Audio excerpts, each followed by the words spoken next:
ថ្ងៃជាដំណើរនៃកម្មវិធីទស្សនកិច្ចសិក្សាទៅកាន់ប្រទេសជប៉ុនរយៈពេល10ថ្ងៃម៉ោង3ពួកយើងជួបជុំគ្នានៅ Airport លោកប្រធានសាស្ត្រាចារ្យ Kate Blanchett ក៏បានអញ្ជើញមកជួយដំណើរដល់ពួកយើងដែរម៉ោង 6:20 ពួកយើងធ្វើការហោះហើរពីភ្នំពេញទៅកាឡាឡាំពួននឹងប្រហែលជា3ម៉ោងបន្ទាប់មកបានយើង layover នៅកាឡាឡាំពួននឹងរយៈពេលប្រហែល2ម៉ោងជាងហើយបានយើង fly directly ទៅប្រទេសជប៉ុនតែម្ដងក្រៅពី step របស់ការហោះហើរហើយយើងមានការអង្គុយលេងផ្លែទៅហើយក៏មាន cabin crew គេ serve dinner ឲ្យយើងពួកយើង fly ពេលយប់ចឹងជាលើកទី1ទាំងអស់គ្នាហ្មងដែលពួកយើងទៅប្រទេសជប៉ុនទាំង19នាក់គ្នាខ្ញុំនឹងអញ្ចឹងក្នុងវីដេអូនេះដែរពួកយើងនឹងជួយចែករំលែកនៅបទពិសោធន៍ដែលពួកយើងធ្លាប់ឆ្លងកាត់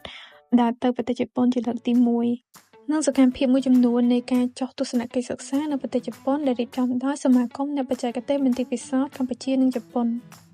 យើងបានមកដល់កាឡាឡាំពួរ Airport ហើយធ្វើការសម្រួលយាប័តនិងការថតរូបលេងតិចតួចហើយ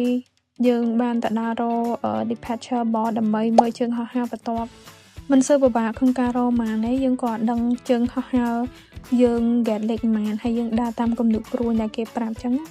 ហើយចំពោះ gate ដែលពួកយើងទៅនឹងគឺ C34 ដែលតម្រូវឲ្យពួកយើងជិះbus នៅក្នុង airport ហ្នឹងយើងឆ្ពោះទៅរក gate ដែលយើងរងចាំជើងហោះហើរបន្ទាប់ចឹងណាក្រោយពីឃើញ gate ហ្នឹងហើយយើងធ្វើការ scan អីវ៉ាន់របស់យើងប៉ុន្តែអត់មានការឆ្លងគីឡូអីទេសម្រាប់ជើងហោះហើរបន្ទាប់ហ្នឹងគឺយើងធ្វើដំណើរពីម៉ាឡេស៊ីទៅជប៉ុននឹងតែម្ដងយើង spend រយៈពេលប្រហែល8ម៉ោងជាងអញ្ចឹងក្នុងការធ្វើដំណើរហ្នឹងពួកយើងក៏បានគេងតិចតួចដែរសម្រាប់ខ្ញុំហ្មងគឺគេងបានតែ1ម៉ោងឯងបងប្អូនគ្នាហើយគេងទ្រាំលក់បន្ទាប់មកគេមក serve drink serve breakfast អ្នកនរគ្នាគេ serve breakfast ម៉ោងបានដល់តគ្នាគឺម៉ោង5ព្រឹកនៅប្រទេសជប៉ុនហើយនឹងស្មើនឹងម៉ោង3នៅខ្មែរយើងអ្នកគ្នា breakfast ម៉ោង3បន្ទាប់មកគេចែក arrival card ដល់អ្នកនរគ្នាការហ្នឹងគឺសំខាន់ណាស់យើងត្រូវតាមពេញព័ត៌មាន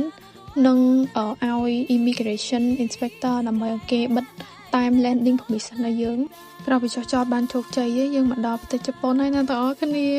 មកដល់ប្រទេសជប៉ុនគឺមានលោកគ្រូនិងអ្នកគ្រូដែលនៅក្នុងសមាគមហ្នឹងគាត់ចាំទទួលពួកយើងអញ្ចឹងកន្លែងហ្នឹងយើងទទួលបាលីហើយគឺសំខាន់មែនតើគឺយើងត្រូវតែទិញ SIM បើសិនជាអ្នកអត់ទាន់មាន SIM កាតទេគឺយើងត្រូវតែទិញ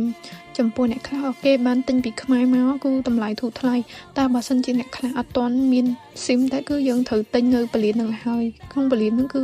ស្រួលទិញ SIM មែនតើប៉ុន្តែរៀងតម្លៃរៀងខ្ពស់តិចក្រោយពីធ្វើកិច្ចការយើងចប់យើងបានធ្វើដំណើរតាមរថភ្លើងដែលរថភ្លើងហ្នឹងគឺនៅក្នុង airport ហ្នឹងជាប់ទៅក្នុងក្រុងតែម្ដងហើយចំពោះការធ្វើដំណើរហ្នឹងប្រហែលជា spend រយៈពេល1ម៉ោងអ្នកទាំងអស់គ្នា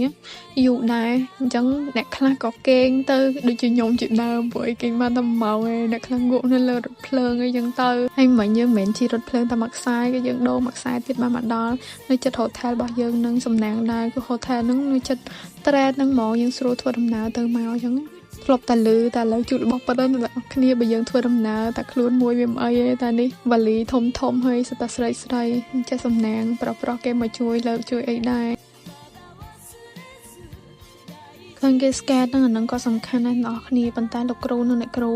នៅក្នុងសមាគមហ្នឹងគាត់បានជួយធ្វើការឲ្យពួកយើងហើយក៏បញ្ចូលលុយឲ្យយើងដែរហើយយើងគ្រាន់តែ pay back ឲ្យគាត់វិញអញ្ចឹងឥឡូវយើងបានមកដល់ hotel ហើយអ្នកគ្នាប៉ុន្តែយើងអត់ទាន់ check in បានទេព្រោះអត់ទាន់ដល់មក check in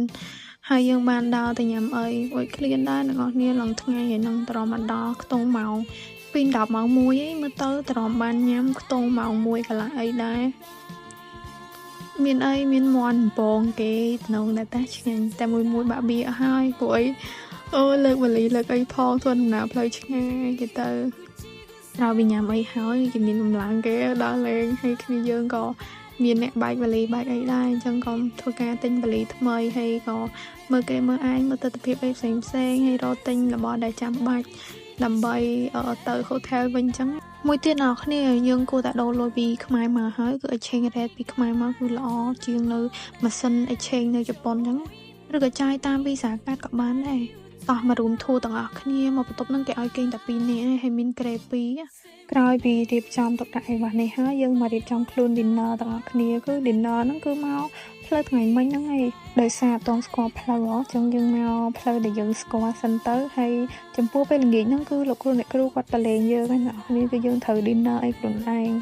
ចំពោះឡានហើយនឹង breakfast បានគាត់ជូនយើងទៅញ៉ាំហើយបានយើងទៅធ្វើកាយតហើយចំពោះម្ហូបគេហ្នឹងគឺឆ្ងាញ់ហ្មងឆ្ងាញ់គ្រប់មុខតែម្ដងហើយតំណងខ្លាំងមែនតើក្រោយពីញ៉ាំអីហើយយើងដើរលេងហើយធ្វើការទិញកង្វះនេះតិចតួចហើយយើងជិះត្រេនមក hotel វិញអញ្ចឹងអរគុណចំពោះការទស្សនារហូតដល់ចប់បាយបាយ